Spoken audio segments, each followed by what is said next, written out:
Hi, everyone. So, one of the things that I've been very passionate about when it comes to improving my bowling game over the years is the value of one on one coaching.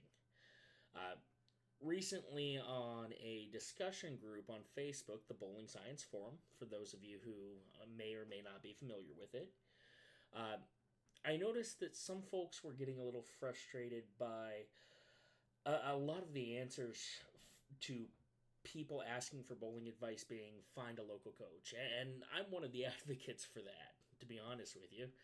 you know I decided to do a little social experiment with this, to kind of see if my position on it was kind of justified.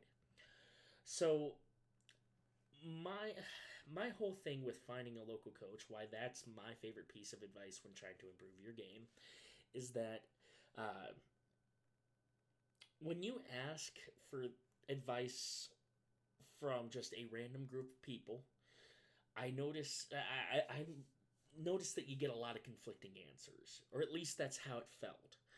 And so I wanted to confirm uh, whether or not my suspicions were correct. And so I posted a video on the Bowling Science Forum that asks a simple question: which shot's better? And please explain why. And I had developed this, like I said, with the whole goal and intention of trying to see or to confirm or deny whether I was going to get conflicting answers for something that I felt was pretty obvious difference between the two videos. Now, for those of you who haven't seen the video yet, I actually posted this on the channel a few days ago, and I'll actually show it here now.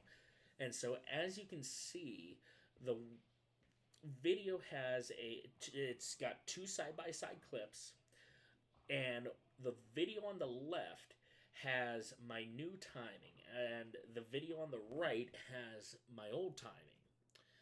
It's a change that I made a couple weeks ago just to see how it felt, and try to improve my game, because that's one of the things I worked on with my coach.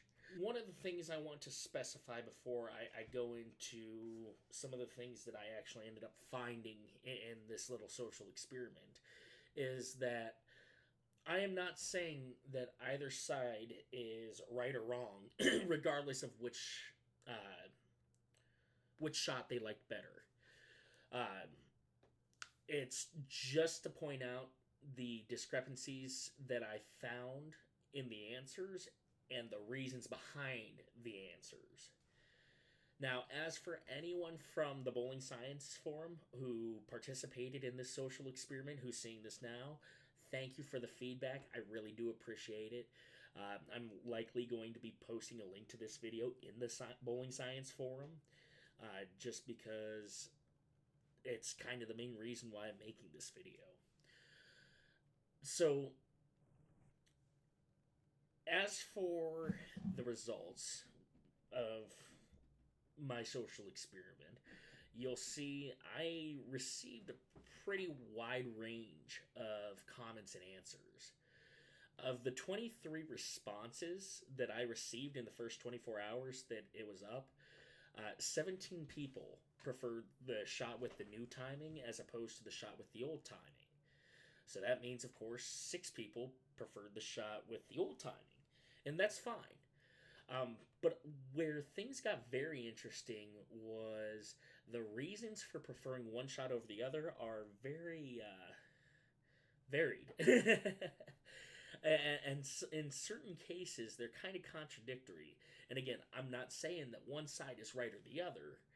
However, it seems kind of interesting that you can have one person like one shot for the same reason that another person likes the other shot. And again, because of this, and this spreadsheet that I'm showing you here on screen now is one of the biggest reasons that I'm an advocate for this, for one-on-one coaching, as opposed to exclusively using the internet and asking people for advice as your sole form of trying to improve your game.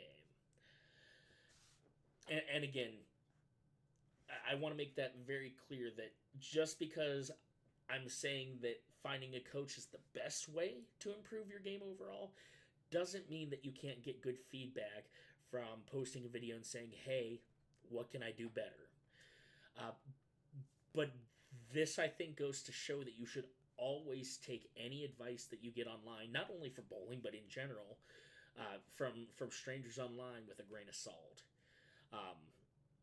As you can see, I've got 5 different categories here that you can notice have what could be considered conflicting answers. And remember, regardless of whichever one is correct, it doesn't matter. If you have one person saying that you get more power with the shot on the right, or getting more power with the shot on the left, you're getting contradictions before you even try to figure out how to improve your game. Somebody's, somebody's wrong. And so it's hard to decipher, who is and what's right and what's wrong if all you're doing is getting all your information from feedback from people on the internet that you don't know. And aside from just having the benefit of somebody who can, see your game, work with you in person, be able to see more than one shot, give you consistent information. Those are some of the biggest reasons that I am a huge advocate for finding a local coach. And I understand that not everybody has access to a local coach, but there are options available. I know a lot of the PBA bowlers, like Brad and Kyle, do virtual coaching. I think Darren also does. Darren Tang does virtual coaching as well. So there's options available even if you don't have a good coach in your area. Don't get me wrong. You can get good advice from people on the internet when it comes to trying to improve your game, but you have to know what's good advice and know what's not good advice. And it's a whole lot easier just to talk to a coach who knows what they're doing, because they usually do have the good advice. So let me ask you guys a question. Now that you've seen the data, what are your thoughts? Do you work with a coach, or do you work on your game some other way? Do you take advice from the internet at face value, or do you kind of pick and choose what you think might work for you? Let me know down in the comments below, and until next time, take it easy, keep striking.